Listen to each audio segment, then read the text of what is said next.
Hello dears, আবার একটা video নিয়ে হাজির হলাম। আমি সুব্রত, তোমরা দেখছো ইংলিশ ন্যারেটিভ। আজকের গল্পটা একটা moral story, the magical sticks.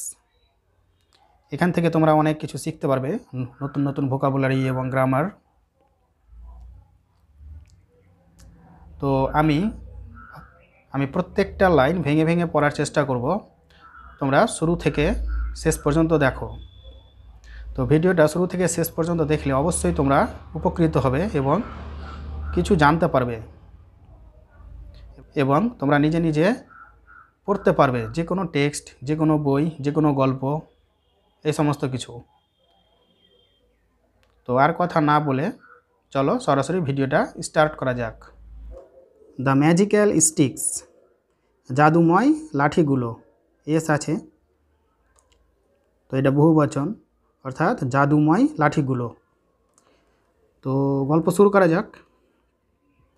Once মানে একদা বা একবার, there lived a rich merchant, একবার একটা ধনী ব্যবসায়ী বাস করত। দেয়ার মানে এমনিতে সেখানে, কিন্তু এখানে দেয়ারের মানে হবে না, কারণ এখানে ইন্ট্রোডাক্টরি অ্যাডভার্ব হিসেবে আছে। এই বাক্যটিতে কিন্তু সাবজেক্ট নেই, তাই বাক্য শুরু করার জন্য দেয়ার ইন্ট্রোডাক্টরি অ্যাডভার্বটিকে আনা হয়েছে। অর্থাৎ once there lived a rich merchant, একদা একজন ধনী ব্যবসায়ী বাস করতেন। One day the rich man's diamond studded necklace was stolen from his house. কি বলছে? ওয়ান ডে একদিন, the rich man's diamond studded necklace, the rich man's অর্থাৎ ধনী মানুষটি বলতে এই বণিকটা। তাহলে একদিন ধনী মানুষটির ডায়মন্ড স্টাডেড নেকলেস, হীরা জড়ানো নেকলেস, ডায়মন্ড মানে হীরা আর স্টাডেড মানে জড়ানো, তাহলে হীরা জড়ানো নেকলেস ওয়াজ স্টোলেন চুরি হয়ে গিয়েছিল। এটা একটা প্যাসিভ সেন্টেন্স। এইখান থেকে পুরোটা নেকলেস পর্যন্ত সাবজেক্ট, আর ওয়াজ হচ্ছে অক্সিলারি ভার্ব প্লাস V3, অর্থাৎ এটা সাবজেক্ট, অর্থাৎ এটা একটা প্যাসিভের সূত্রে আছে। তাহলে কী দাঁড়ালো মানেটা? One day the rich man's diamond studded necklace, একদিন ধনী মানুষটির হীরা জড়ানো নেকলেস ওয়াজ স্টোলেন চুরি হয়ে গিয়েছিল, ফ্রম হিজ হাউস তার ঘর থেকে। The merchant try to search the necklace everywhere. The merchant মানে বণিকটি বা ব্যবসায়ীটি। তো মার্চেন্ট মানে হচ্ছে বণিক, ট্রাইড মানে চেষ্টা করলো, পাস্ট ইনডিফিনিট টেন্সে আছে, ভার্বের 2 নম্বর ফর্ম। দ্য মার্চেন্ট ট্রাইড মানে চেষ্টা করলো, টু সার্চ মানে সন্ধান করতে বা খুঁজতে, এটা ইনফিনিটিভ আছে, টু প্লাস ভার্ব বা খুঁজতে। দ্য মার্চেন্ট ট্রাইড চেষ্টা করলো, টু সার্চ খুঁজতে, দ্য নেকলেসটিকে, এভরিহোয়ার মানে সর্বত্র। তাহলে কি হলো গোটা মানেটা? বণিকটি সর্বত্র ওই নেকলেসটা খোঁজার জন্য চেষ্টা করলো বা সন্ধান করতে চেষ্টা করলো বা খোঁজার চেষ্টা করলো। বাট কিন্তু he could not find it out, but কিন্তু হি কুড নট সে পারলো না, ফাইন্ড ইট আউট খুঁজে বের করতে, কিন্তু সে এটা খুঁজে বের করতে পারলো না বা খুঁজে ফেলতে পারলো না। অ্যাট লাস্ট সর্বশেষে বা শেষমেশ, he called all his 5 servants, সে ডাকলো অল হিজ 5 সার্ভেন্টস, তাহলে তার সব 5 জন চাকরকে, অর্থাৎ তার 5 জন চাকরকে ডাকলো। অ্যাট লাস্ট সর্বশেষে, হি কল্ড সে ডাকলো, অল হিজ 5 সার্ভেন্টস তার চাকরদের সবাইকে ডাকলো, তার সব চাকরদের তিনি ডাকলেন। And enquired with them about the missing necklace, এবং তদন্ত করলেন। এনকোয়ারের সঙ্গে সবসময় কিন্তু উইথ ব্যবহার করা হয়। এনকোয়ার্ড উইথ দেম অর্থাৎ তাদের সাথে তদন্ত করলেন বা তাদের সাথে সওয়াল জবাব করলেন।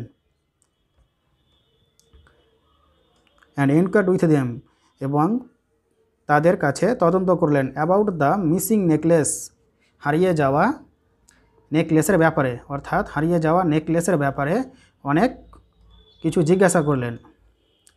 বাট কিন্তু অল অফ দেম, তাদের প্রত্যেকের, ওয়াল মানে হচ্ছে প্রত্যেকে, ওয়াফ মানে এর, দেম মানে তাদেরকে, তো বাট ওয়াল অফ দেম কিন্তু তাদের প্রত্যেককে, refuse to accept the crime, তারা প্রত্যাখ্যান করলো, রিফিউজ মানে প্রত্যাখ্যান করা, টু অ্যাকসেপ্ট মানে স্বীকার করে নিতে বা গ্রহণ করতে, দ্য ক্রাইম অপরাধটিকে, কিন্তু তারা প্রত্যেকে অপরাধটিকে গ্রহণ করার জন্য বা গ্রহণ করতে অস্বীকার করে নিল। ঠিক আছে, বাট ওয়াল অফ দেম কিন্তু তাদের প্রত্যেককেই রিফিউজ মানে প্রত্যাখ্যান করলো, টু অ্যাকসেপ্ট মানে গ্রহণ করতে, দ্য ক্রাইম মানে অপরাধটি, তাদের প্রত্যেকে অপরাধটি গ্রহণ করতে প্রত্যাখ্যান করে দিল। ইট ওয়াজ সার্টেন এটা নিশ্চিত ছিল, দ্যাট যে এটা নিশ্চিত ছিল যে one of the servants, one মানে একজন, ওয়াফ মানে এর, দ্য সার্ভেন্টস মানে চাকর, চাকরদের একজন, অর্থাৎ ইট ওয়াজ সার্টেন এটা নিশ্চিত ছিল যে চাকরদের মধ্যে একজন had stolen the necklace, had stolen মানে চুরি করেছিল, দ্য নেকলেস, অর্থাৎ এটা নিশ্চিত ছিল যে চাকরদের মধ্যে একজন এই নেকলেসটা চুরি করেছিল। এটা কিন্তু পাস্ট পারফেক্ট টেন্স। সো তাই the merchant decided to go to the king's court, তাই মার্চেন্ট মানে বণিকটি ডিসাইডেড মানে সিদ্ধান্ত করলো, টু গো মানে যেতে, টু দ্য কিংস কোর্ট রাজার দরবারে, তাই মার্চেন্ট সিদ্ধান্ত করলো বা ঠিক করলো রাজার দরবারে যেতে। The king hear the case, রাজা শুনলো, দ্য কেস মানে ঘটনাটা বা মামলাটা, রাজা মামলাটা শুনলো, অ্যান্ড এবং কল্ড অল দ্য সার্ভেন্ট এবং ডাকলো, অল দ্য সার্ভেন্ট সমস্ত সার্ভেন্টসদেরকে বা সব চাকরদের ডাকলো। হি মানে সে বা তিনি, he then gave one stick to each of them and said, তিনি তারপর দিল ওয়ান স্টিক একটা লাঠি, টু ইচ অফ দেম তাদের প্রত্যেকে, ইচ মানে হচ্ছে প্রত্যেকে, অফ মানে এর, দেম মানে তাদেরকে, অর্থাৎ তাদের প্রত্যেকে একটি করে লাঠি দিল, অ্যান্ড সেড এবং বলল, দিজ স্টিক্স এই লাঠিগুলো, আর ম্যাজিক্যাল স্টিক্স এই লাঠিগুলো হচ্ছে জাদুময় লাঠি, বাই টুমোরো কালকেই, দা বাই এখানে আনা হয়েছে কারণ কালকেই, অর্থাৎ কালটিকে টুমোরোকে জোর করে বলা হয়েছে এখানে, কালকেই, by tomorrow the stick of the thief will grow by 2 inches, by tomorrow মানে কালকেই, দ্য স্টিক্স মানে লাঠি, অফ দ্য থিপ মানে চোরটির লাঠি, অর্থাৎ 5 জন সার্ভেন্টদের মধ্যে যে চোর আছে তার লাঠি, উইল গ্রো মানে বৃদ্ধি পাবে, বাই 2 ইঞ্চিস 2 ইঞ্চি বৃদ্ধি পাবে বা 2 ইঞ্চি বৃদ্ধি পাবে, অর্থাৎ কালকে চোরটির লাঠি 2 ইঞ্চি বড় হয়ে যাবে, অর্থাৎ সবাই তো চুরি করেনি, যে চোর তার লাঠিটা 2 ইঞ্চি বড় হয়ে যাবে। দ্য থিপ অ্যামং ইউ তোমাদের মধ্যে চোর, তুমি কিন্তু ইউ মানে কিন্তু তুমি আবার তোমরা হয়, সিঙ্গুলার আর প্লুরাল দুটোই হয়। দ্য থিপ অ্যামং ইউ তোমাদের মধ্যে যে চোর আছে, তোমাদের মধ্যে চোর, উইল বি ইজিলি আইডেন্টিফাইড সহজে শনাক্ত করা যাবে, উইল বি ইজিলি আইডেন্টিফাইড অর্থাৎ এটা ফিউচার ইনডিফিনিটের passive sentence, will be identified subject plus auxiliary verb plus V3, তো তোমাদের মধ্যে যে চোর আছে তাকে সহজে শনাক্ত করা হবে বাই দিস লঙ্গার স্টিক এই বড় লাঠি থেকে বা এই বড় লাঠির দ্বারা, যার কাছে লাঠি বড় পাওয়া যাবে তাকেই চোর ভাবা হবে। The king then sent all the servants রাজা তারপর পাঠালেন সমস্ত চাকরকে, দ্য কিং দেন মানে তারপর, সেন্ট পাঠালেন, অল দ্য সার্ভেন্টস রাজা তারপর সমস্ত চাকরকে পাঠালেন, ব্যাক টু দেয়ার প্লেস অর্থাৎ তাদের নিজের নিজের কক্ষে ফিরে যেতে বললেন। The king then sent all the servants back to their place. রাজা তারপর তাদের সমস্ত চাকর বাকরকে নিজের নিজের কক্ষে যেতে বললেন বা নিজের নিজের জায়গায় যেতে বললেন। অ্যান্ড ইনস্ট্রাক্টেড ইনস্ট্রাক্টেড মানে হচ্ছে নির্দেশ দেওয়া বা শিক্ষা দেওয়া।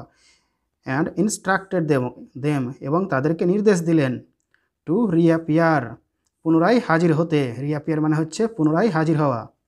অ্যান্ড ইনস্ট্রাক্টেড এবং নির্দেশ দিলেন তাদেরকে টু রিঅ্যাপিয়ার পুনরায় হাজির হতে ইন দ্য কোর্ট দরবারে। কোর্ট মানে দরবার। অন দ্য নেক্সট ডে তার পরের দিন। উইথ দেয়ার রেসপেক্টিভ স্টিক্স তাদের নিজের নিজের লাঠি নিয়ে। রেসপেক্টিভ মানে হচ্ছে নিজের নিজের নিজের লাঠি। অর্থাৎ রাজা তারপর সমস্ত চাকর বা বাকরদের ঘরে ফিরে যেতে বললেন এবং তাদেরকে নির্দেশ দিলেন টু রিঅ্যাপিয়ার পুনরায় হাজির হতে ইন দ্য কোর্ট দরবারে অন দ্য নেক্সট ডে পরের দিন উইথ দেয়ার রেসপেক্টিভ স্টিক্স তাদের নিজের নিজের লাঠি নিয়ে।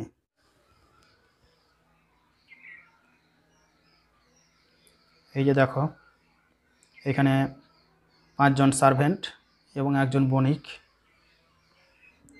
দ্যাট নাইট সেই রাত্রে হোয়েন মানে যখন এভরি ওয়ান ওয়াজ স্লিপিং যখন প্রত্যেকে ঘুমাচ্ছিল। হোয়েন মানে যখন, অর্থাৎ এটা অ্যাডভার্বিয়াল ক্লজ অফ টাইম। যখন প্রত্যেকে ঘুমাচ্ছিল তখন কিন্তু মুখ দিয়েই অটোমেটিকলি বেরিয়ে যাচ্ছে। ইংরেজিতে তখনের মানে হয় না, তখনের পরিবর্তে এখানে কমা ব্যবহার করা হয়। অর্থাৎ হোয়েন মানে যখন আর এই কমা মানে তখন ধরে নিতে পারি আমরা। তো যখন সবাই রাত্রে ঘুমাচ্ছিল তখন দ্য সার্ভেন্ট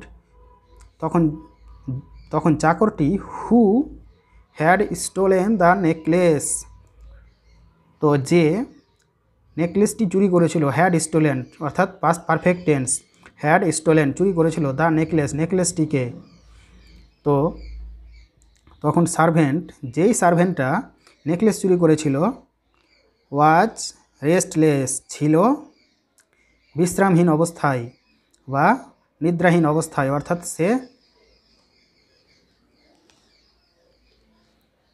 অস্থির ছিল। অর্থাৎ সেই রাত্রে যখন প্রত্যেকে ঘুমিয়েছিল তখন একটা কিন্তু চাকর জেগেছিল, হু হ্যাড স্টোলেন দ্য নেকলেস যে নেকলেসটি চুরি করেছিল। ওয়াজ রেস্টলেস ছিল অস্থির। এখানে দেখো দ্য সার্ভেন্টের পর আবার হু ব্যবহার করা হয়েছে, অর্থাৎ সার্ভেন্টের ব্যাপারে বলছে, অতিরিক্ত তথ্য দিচ্ছে, অর্থাৎ এটা একটা adjective clause. The servant who had stolen the necklace এইখান থেকে কিন্তু অতিরিক্ত তথ্য দিচ্ছে এই সার্ভেন্টের ব্যাপারে। এটা কিন্তু না থাকলেও চলতো, এরকম বলা যেত direct the servant was restless চাকরটি ছিল অস্থির বা চাকরটি ছিল বিশ্রামহীন। কিন্তু চাকরটির ব্যাপারে একটু বলা হয়েছে এই হু হ্যাড স্টোলেন দ্য নেকলেস এই সেন্টেন্সটি লাগিয়ে, অর্থাৎ এর ব্যাপারে এক্সট্রা তথ্য দিয়েছে। অর্থাৎ এটা একটা অ্যাডজেক্টিভ ক্লজ। অ্যাডজেক্টিভ মানে যে নাউনের দ্বারা দোষ গুণ অবস্থা সংখ্যা পরিমাণ এগুলো বোঝায় সেটাই হচ্ছে অ্যাডজেক্টিভ, অর্থাৎ এই নাউনটির দোষ গুণ অবস্থা বোঝাচ্ছে এই লাইনটির দ্বারা, তাই জন্য এটা অ্যাডজেক্টিভ ক্লজ।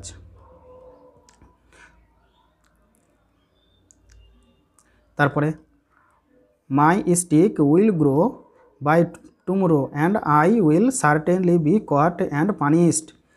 তো এবং সে নিজে নিজে বলতে লাগলো মাই স্টিক আমার লাঠিটা উইল গ্রো মানে বৃদ্ধি পাবে বা বড় হয়ে যাবে, বাই টুমরো কালকে, অ্যান্ড এবং আই উইল সার্টেনলি এবং আমি নিশ্চিতভাবে বি কট আমি ধরা পড়ে যাব।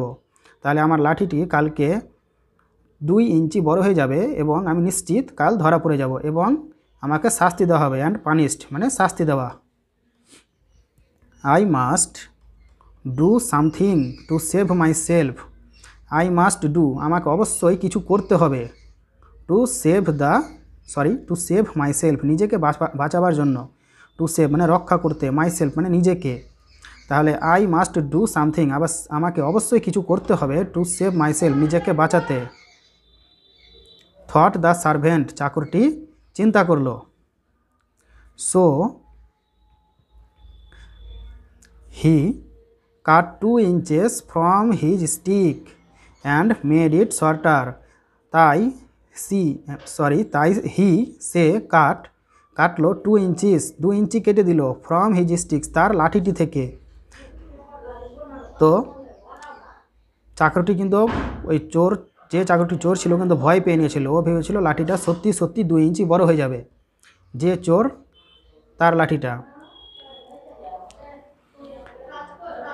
কিন্তু রাজা এখানে একটা মনে মনে প্ল্যান করেছিল রাজা চাকরকে ধরার জন্য। তাই জন্য চাকরটা কী করলো, ও কিন্তু আগে থেকে 2 ইঞ্চি কিন্তু কেটে দিল, কি যদি বড় হয় কালকে বড় হয়ে যাবে, তো আমি তো অলরেডি 2 ইঞ্চি কেটে দিয়েছি। তাই জন্য সে নিজেকে রক্ষা করার চেষ্টা করলো এরকম করে। সো হি কাট 2 ইঞ্চিস, তাই সে 2 ইঞ্চি কেটে দিল ফ্রম হিজ স্টিক্স, তার লাঠি থেকে, অ্যান্ড মেড ইট শর্টার, এবং এটাকে ছোট করে দিল। আফটার দিস অ্যারেঞ্জমেন্ট, অ্যারেঞ্জমেন্ট মানে হচ্ছে ব্যবস্থা, মানে এই ব্যবস্থার পর দ্য থিপ সার্ভেন্ট স্লেপ পিসফুল্লি, এই ব্যবস্থার পর মানে এই কাজটি করার পর চোরটি, দ্য থিপ সার্ভেন্ট অর্থাৎ চোর চাকরটি, অর্থাৎ যে চাকরটি চোর ছিল, স্লেপ্ট মানে ঘুমিয়ে পড়লো, পিসফুলি শান্তিতে, তাহলে লাঠিটি কাটার পর সে শান্তিতে ঘুমিয়ে পড়লো। নেক্সট ডে, পরের দিন, দ্য মার্চেন্ট চাকরটি appeared, next day the merchant বণিকটি অ্যাপিয়ার্ড মানে আবির্ভূত হলো বা হাজির হলো, ইন দ্য কোর্ট দরবারে, অর্থাৎ পরের দিন চাকরটি রাজার দরবারে উপস্থিত হলো, with wall his servants, with মানে নিয়ে, ওয়াল মানে সব, হিজ সার্ভেন্টস তার সব চাকর বাকরদের নিয়ে দরবারে হাজির হলো। দ্য কিং রাজা আস্ক দ্য সার্ভেন্টসদেরকে জিজ্ঞাসা করলো বা বলল, to produce their sticks, to produce মানে উপস্থাপনা করতে, দেয়ার স্টিক্স তাদের লাঠিকে। দ্য কিং আস্ক মানে রাজা বণিকদের বলল তাদের লাঠিগুলো উপস্থাপনা করতে। ওয়ান বাই ওয়ান এক এক করে, ওয়ান বাই ওয়ান এটা একটা ফ্রেজ, এর মানে এক এক করে, অল দ্য সার্ভেন্ট সমস্ত চাকর, প্রেজেন্টেড দেয়ার স্টিক্স, তো এক এক করে অল দ্য সার্ভেন্ট সমস্ত চাকর, প্রেজেন্টেড মানে উপস্থিত করলো বা উপস্থাপনা করলো, দেয়ার স্টিক্স তাদের লাঠিগুলো। তাহলে এক এক করে সমস্ত চাকর তাদের লাঠিগুলো উপস্থাপনা করলো বা প্রেজেন্ট করলো।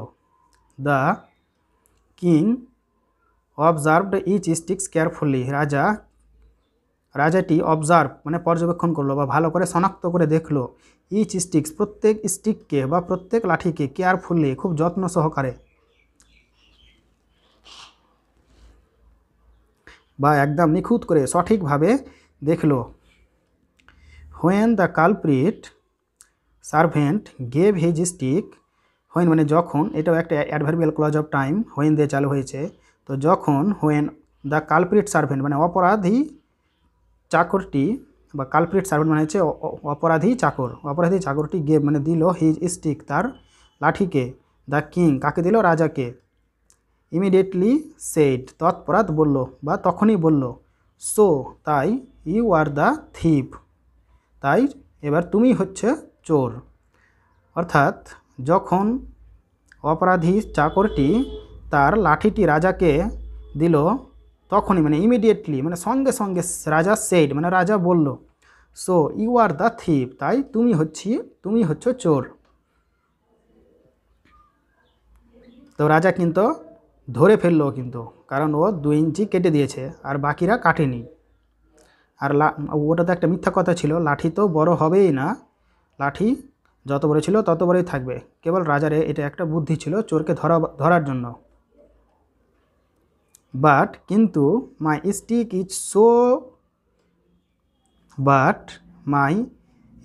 ইজ নট লঙ্গার, বাট মানে কিন্তু, মাই স্টিক আমার লাঠি, ইজ নট লঙ্গার কিন্তু আমার লাঠি তো বড় নয়,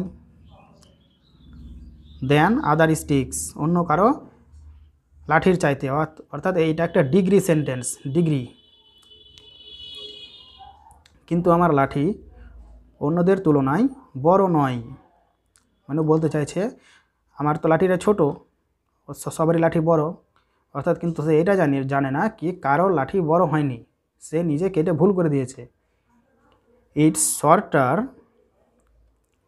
the servant tried to argue, বলছে এটা তো ছোট, আমার লাঠি ছোট। দ্য সার্ভেন্ট, চাকরটি ট্রাইড মানে চেষ্টা করলো, টু আর্গিউ যুক্তি দিতে। তাহলে চাকরটি যুক্তি দেওয়ার চেষ্টা করলো কি সবারই তুলনায় আমার লাঠি তো ছোট।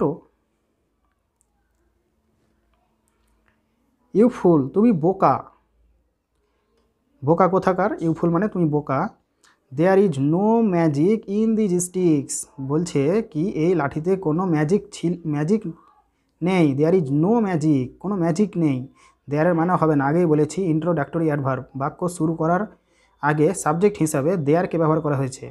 তো there is no magical in these sticks, এই লাঠিতে, ইন দিজ স্টিক্স এই লাঠিতে কোনো ম্যাজিক নেই। আই নিউ, আমি জানতাম, দ্যাট যে, the thief would certainly try to make it shorter, considering it a magical stick, and you did the same, said the king.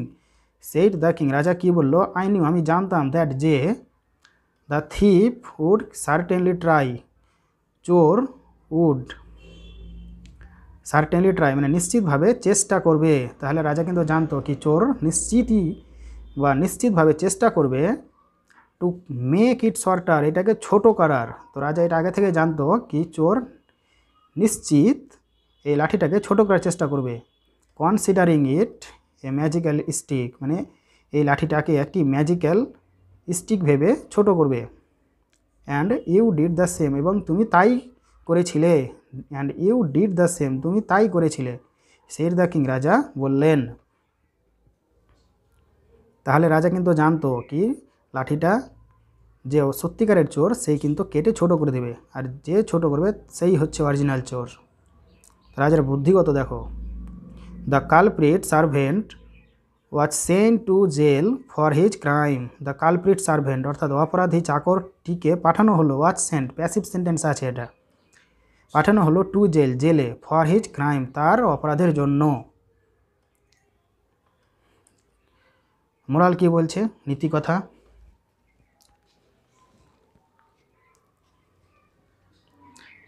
A culprit always tries to defend his crime. A culprit মানে একজন অপরাধী, always মানে সর্বদা, thrice মানে চেষ্টা করে, to defend মানে রক্ষা করতে, হিজ ক্রাইম মানে তার অপরাধ। তাহলে একজন অপরাধী সর্বদা চেষ্টা করে নিজের অপরাধকে রক্ষা করতে। এবং the proof of the crime, এবং অপরাধের প্রমাণ, লাইস মানে লুকিয়ে থাকে বা নিহিত থাকে, অপরাধের প্রমাণ লুকিয়ে থাকে, ইন হিজ ডিফেন্স ট্যাকটিক্স তার প্রতিরক্ষার কৌশলেই। অর্থাৎ একজন অপরাধী সর্বদা তার অপরাধকে রক্ষা করার চেষ্টা করে এবং অপরাধের প্রমাণ তার প্রতিরক্ষায় কৌশলের মধ্যে লুকিয়ে থাকে।